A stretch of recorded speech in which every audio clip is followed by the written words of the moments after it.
Hello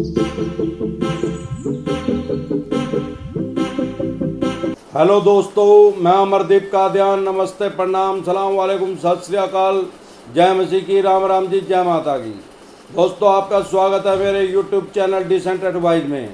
दोस्तों, आज हम बात करेंगे कि आप कोई भी लोन के लिए अप्लाई करते हैं किसी भी बैंक या एनबीएफसी कंपनी या एचएफसी कंपनी में, तो वो आपका लोन रिजेक्ट क्यों करते हैं, और रिजेक्ट करने के बाद आपके डॉक्यूमेंट्स वापस क्यों नहीं देते, क्या उनका मिसयूज हो सकता है या नहीं, इस बारे में आज हम बात करेंगे। दोस्तों, सबसे पहला कारण जो मेरा देखने में आया है लोन रिजेक्ट होने का, उससे भी पहले अगर हम बात करें, जैसे कोविड-19 की वजह से अर्थव्यवस्था चौपट हो गई है देश की, और 3 बैंकों ने रिस्ट्रक्चर का ऑफर कर दिया कि अपने लोन को आप रिस्ट्रक्चर करवा सकते हैं। 80 करोड़ आदमियों के लोन है, और उस 80 करोड़ में से भी आज की डेट में 60-65 करोड़ आदमी ऐसे हैं जिनको दोबारा से एक लोन चाहिए। उनको अपना फाइनेंस मैनेजमेंट करने के लिए, अपनी पर्सनल अर्थव्यवस्था को पटरी पे लाने के लिए एक लोन उनको और चाहिए। लोन रिस्ट्रक्चर से तो क्या होगा कि वो किस्त, या तो आपकी किस्त वो ज़्यादा कर देंगे या टर्नओवर आपका बढ़ा देंगे वो।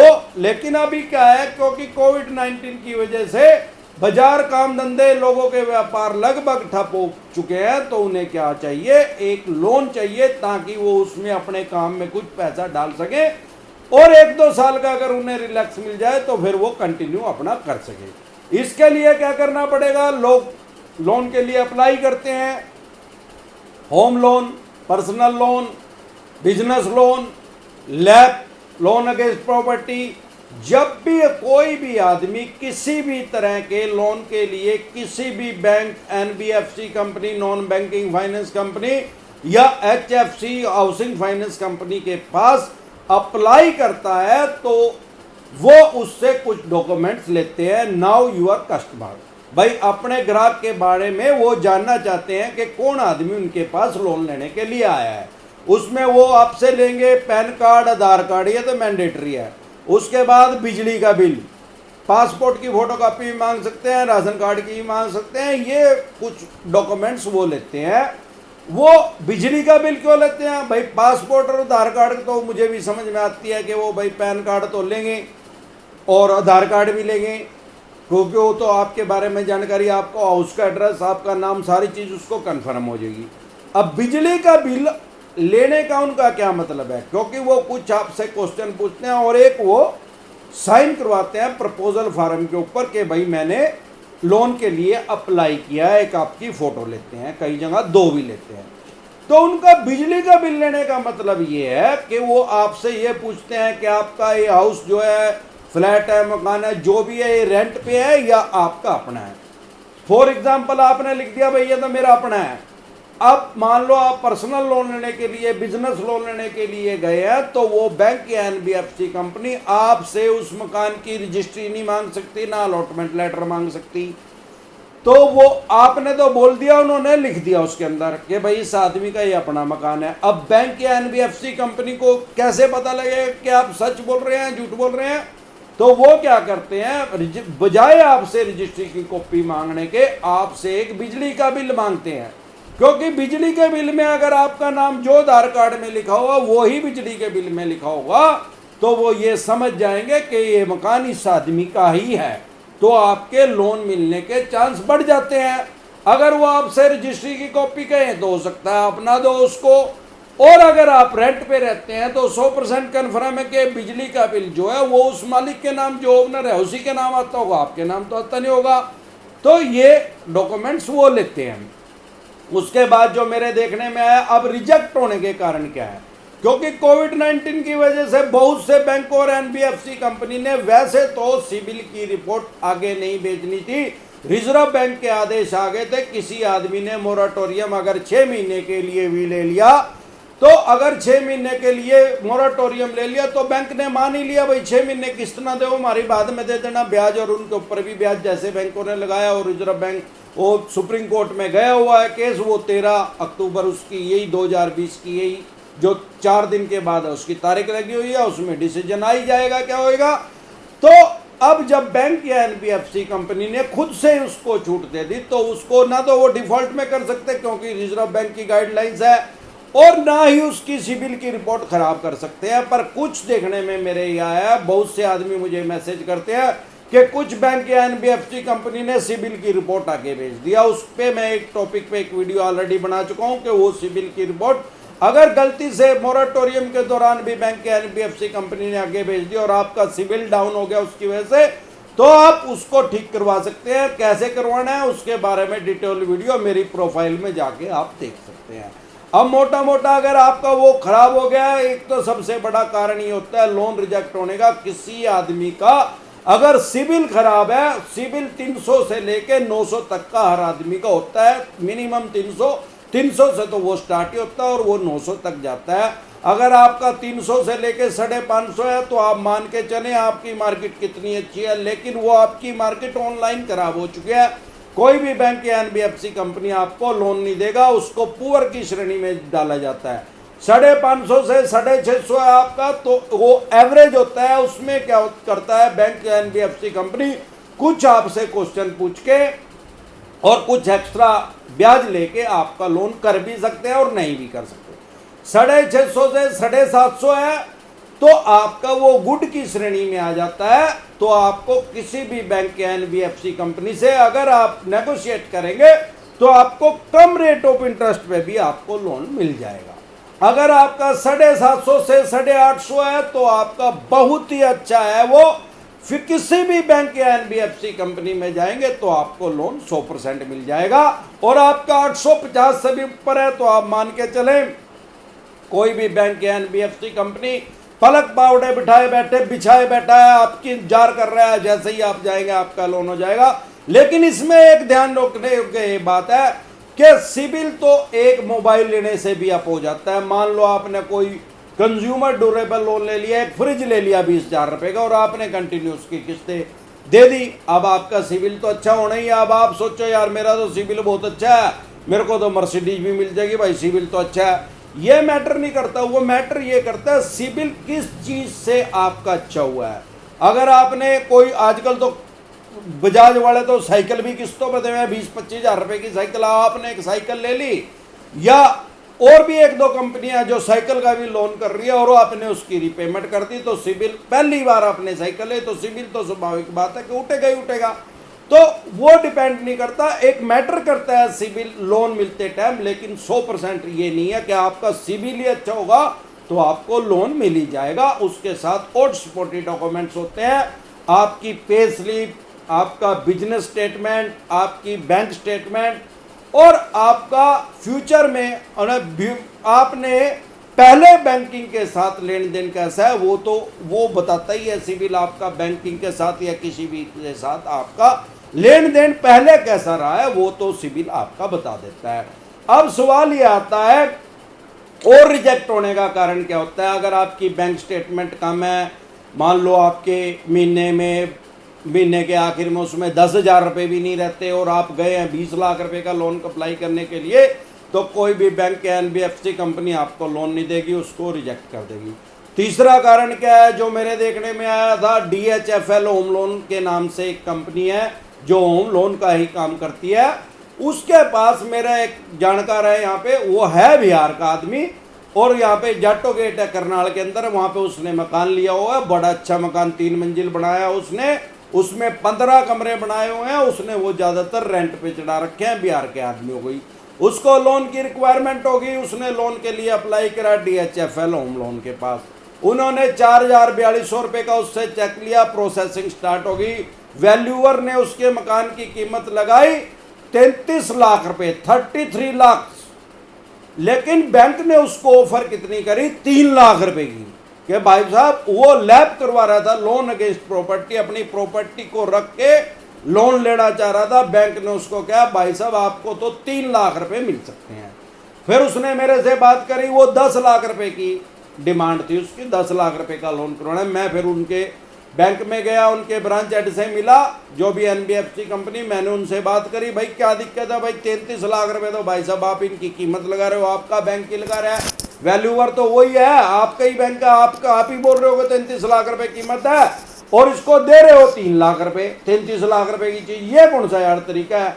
मैंने ऐसा तो देखा था भाई 33 के बजाय 25 मिल जाए या 23 मिल जाए, 3 तो मैंने पहले। वो कहने लगा भाई इसका जो लिविंग स्टैंडर्ड है वो अप नहीं है, ये तो बहुत ही लेबर तबके की तरह रह रहा है। मैंने कहा फिर यार इससे क्या फर्क पड़ा है? कहने लगा जी एक ये बिहारी है।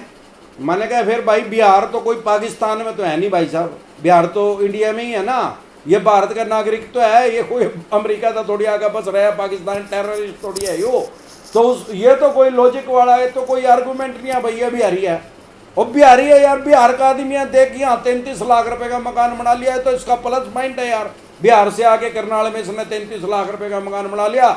कितने आदमी ऐसे हैं यहीं के यहीं पैदा हो, उन पर आज तक 3 लाख का भी नहीं बना, इसने 33 लाख रुपए का बना लिया।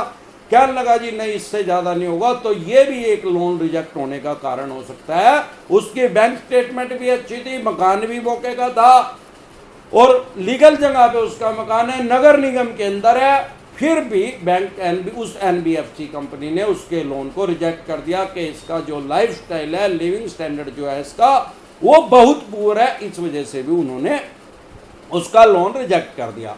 अब बात आती है कि जैसे आजकल कोविड की वजह से लोगों के सिबिल खराब हो गए हैं, या आपने मोराटोरियम 3 महीने का लिया था, उसके बाद आपसे किस्त नहीं भरी गई किसी कारण से फाइनेंशियल डाउन होने का, और अब आपको लोन की जरूरत है, तो आपको क्या करना पड़ेगा? ज्यादातर सरकारी बैंक तो अब आपको देंगे नहीं, आप किसी प्राइवेट बैंक को भी छोड़ दें। अगर आप एनबीएफसी कंपनी के पास जाएं तो एनबीएफसी कंपनियां बहुत सी ने लूट मचा रखी है। वो पहले बात तो लोन तो दे देते हैं, लेकिन उनका रेट ऑफ इंटरेस्ट इतना है कि वो सरकारी बैंक से अगर कंपेयर करें, सर एलआईसी तो आज की डेट में 6 रुपये 35 पैसे पे भी होम लोन दे रहे हैं, लेकिन ये क्या करते हैं, ये तो 15% तक भी होम लोन पे ले रहे हैं, मतलब डबल से भी ज्यादा। और उसके बाद इनकी बदमाशी मैं बताता हूं क्या करते हैं, किस तरीके से करते हैं। आप भी इनके साथ उसी तरीके से बदमाशी कर दें। इंग्लिश में जैसे कहते हैं टिट फॉर टैट, भाई जैसे को तैसा। अगर वो आपके साथ चीटिंग कर रहा है आप उसके साथ कर दे, लीगल तरीके से वो कर रहा है, लीगल वो फिर भी थोड़ी बहुत इलीगल से कर रहा है, आप उसके साथ लीगल तरीके से कर दे। कैसे वो मैं बताता हूं। किसी भी एनबीएफसी कंपनी के पास जाएंगे, आप मान लो लैब करवा रहे हैं, लोन अगेंस्ट प्रॉपर्टी, और 20 लाख रुपए करवा रहे हैं, वो कर देंगे आपका, अगर आपकी प्रॉपर्टी 30-35 लाख रुपए की है।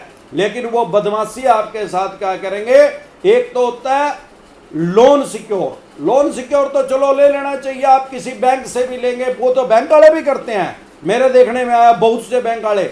आपने कोई 5 लाख रुपए की गाड़ी ली, 5 लाख रुपए का लोन लिया, वो 5 लाख का ही बोलेंगे भाई साहब आपका 5 लाख का लोन होया, आपको किस्त बता देंगे इतनी बनेगी।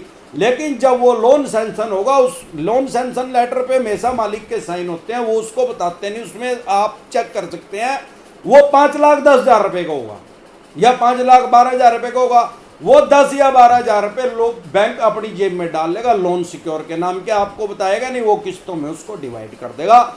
इतनी बदमाशी तो ज्यादातर बैंकों में भी मैंने देखी है कि ये करते हैं, ग्राहक को बिना बताए उसका लोन सिक्योर कर देते हैं। लोन सिक्योर अच्छा है, वो ले लेना चाहिए, भगवान ना करे अब कभी आप नहीं रहे बीच में तो वो आपकी गाड़ी नहीं घुसेगी, इंश्योरेंस कंपनी वो पैसा पे कर देगी, वो गाड़ी आपके बच्चों को मिल जाएगी, उसके एनओसी मिल जाएगी, उसमें कोई दिक्कत परेशानी नहीं आएगी।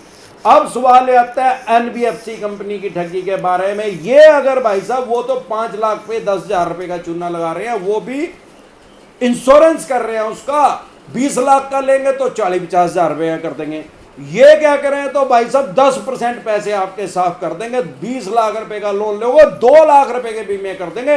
अब 2 लाख रुपए का तो लोन सिक्योर हो नहीं सकता, उतना प्रीमियम तो 20 लाख रुपए का आंदा नहीं। वो क्या करें, एक वो लोन सिक्योर, मतलब जो लोन है उसको सिक्योर कर दिया, भाई आदमी ने 20 साल के लिए, 20 साल में कभी भी पूरा हो गया तो लोन वाले उसका पैसा इंश्योरेंस वाले उसको दे देंगे, और लोन सिक्योर की वजह से वो उसका घर उसके बच्चों के पास रह जाएगा।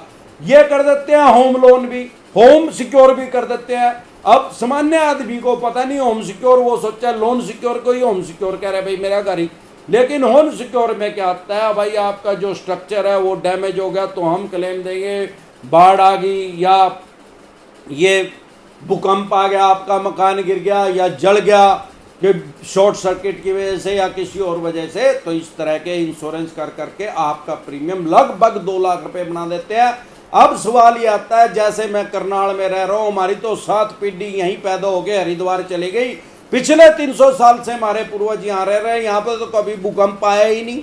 अब कोई आदमी यहाँ पे लोन ले और उसका भूकंप का वो इंश्योरेंस कर रहे हैं, वो तो फ्री की ठगी कर रहे हैं यार उसके साथ। फिर उसके बाद बाढ़ कहाँ आएगी भाई? 300 साल तक तो यहाँ बाढ़ नहीं आई भाई, कैसे आएगी?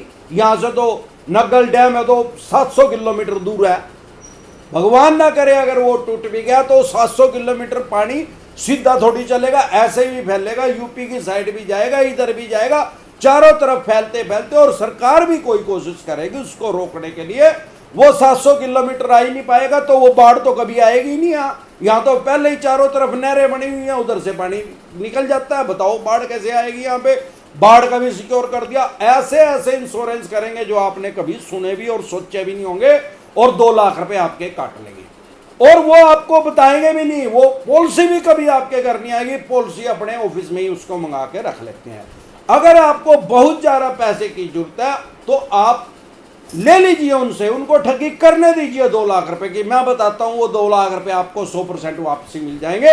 आप एक बार ना बोलिए, कह दे भाई कर दे भाई, वो कहेगा भाई साहब, वैसे तो ज्यादातर वो बताते नहीं कि 2 लाख की, अगर वो बोल भी रहे हैं कह दे 2 लाख रुपए का इंश्योरेंस कर दे भाई, 18 लाख रुपए दे दे।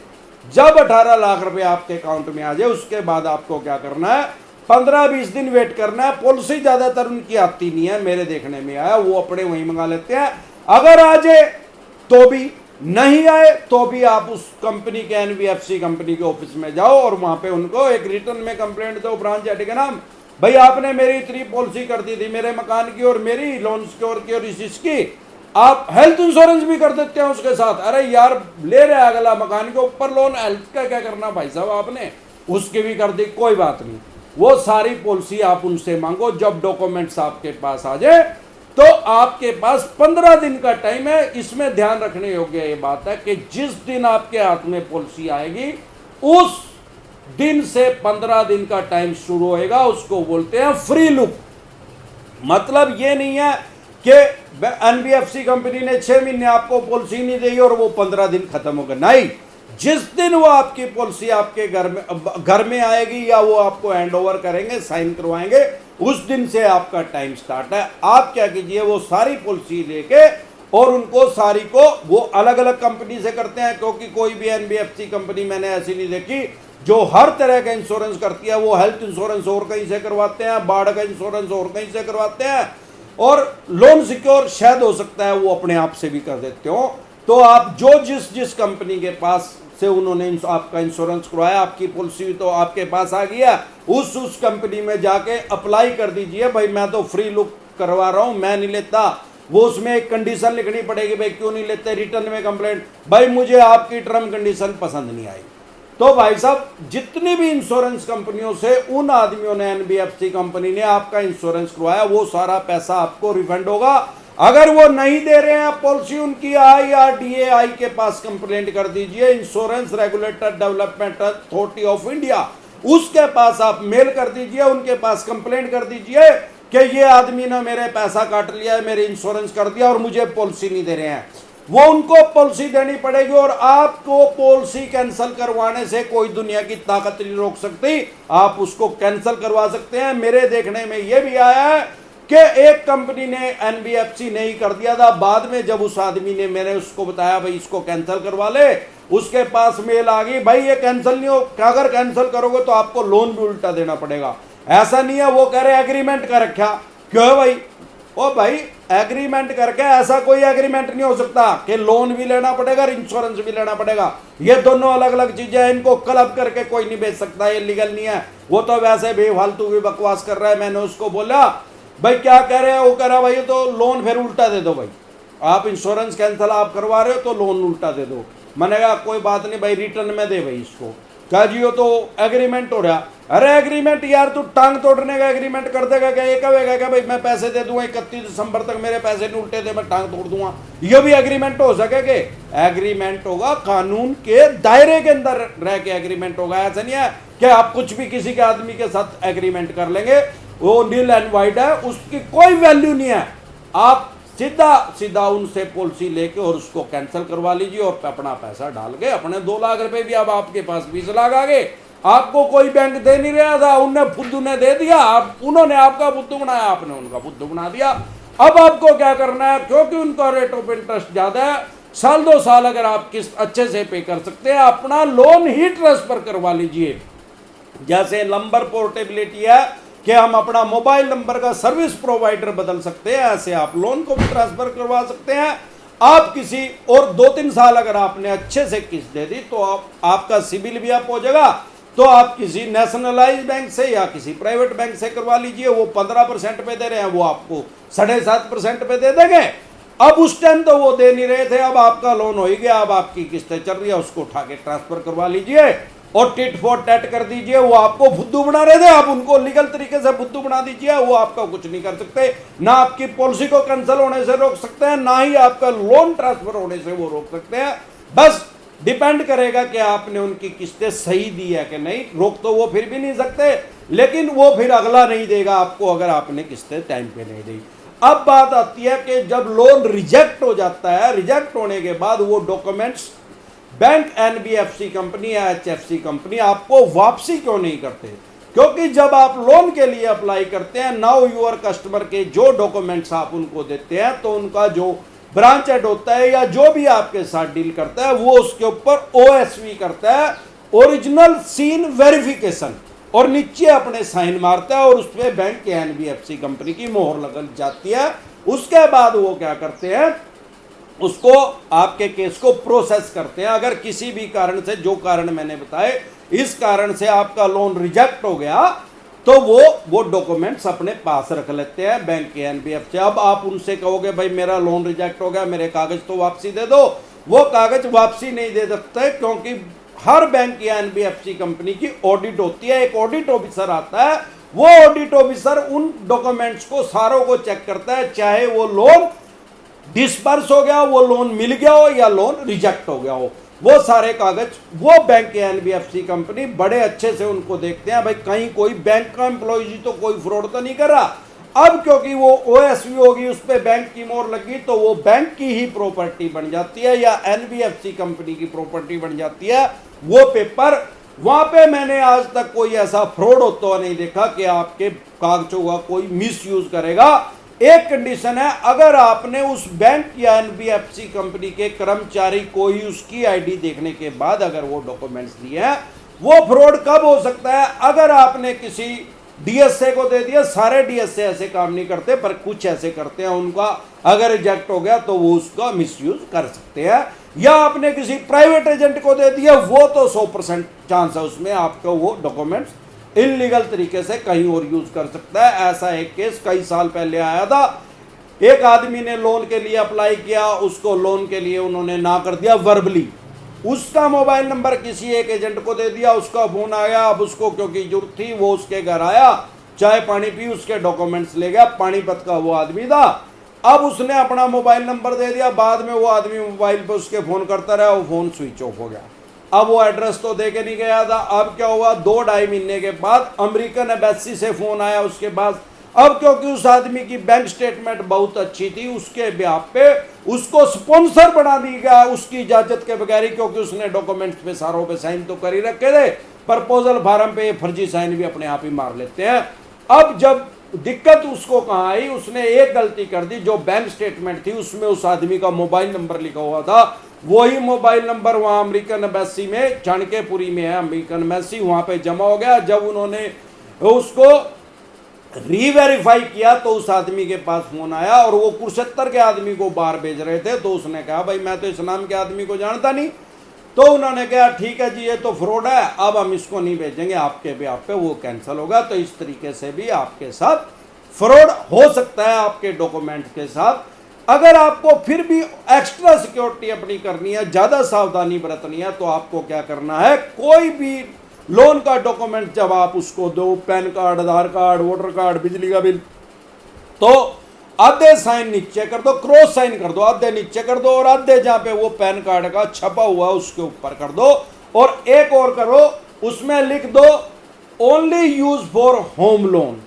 या only use for personal loan, उसमें आप बैंक का भी नाम लिख सकते हैं, जिस बैंक से ले रहे हैं आप उसमें ये भी लिख सकते हैं only use for personal loan for इस बैंक या एनबीएफसी कंपनी, वो सारी उसमें मेंशन कर दो। फिर तो आपका फ्यूचर में किसी तरह का फ्रॉड हो ही नहीं सकता। इस तरह से आपके डॉक्यूमेंट्स रिजेक्ट हो सकते हैं, इस तरह से आपका लोन रिजेक्ट हो सकता है, और रिजेक्ट होने के बाद इस तरह से आप अपने डॉक्यूमेंट्स का बचाव कर सकते हैं, अपने साथ फ्रॉड होने से बचाव कर सकते हैं।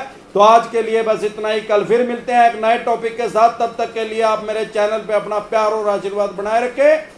वीडियो अच्छी लगी हो तो प्लीज लाइक करें, शेयर करें, सब्सक्राइब करें और बेल आइकन का बटन दबाना ना भूलें।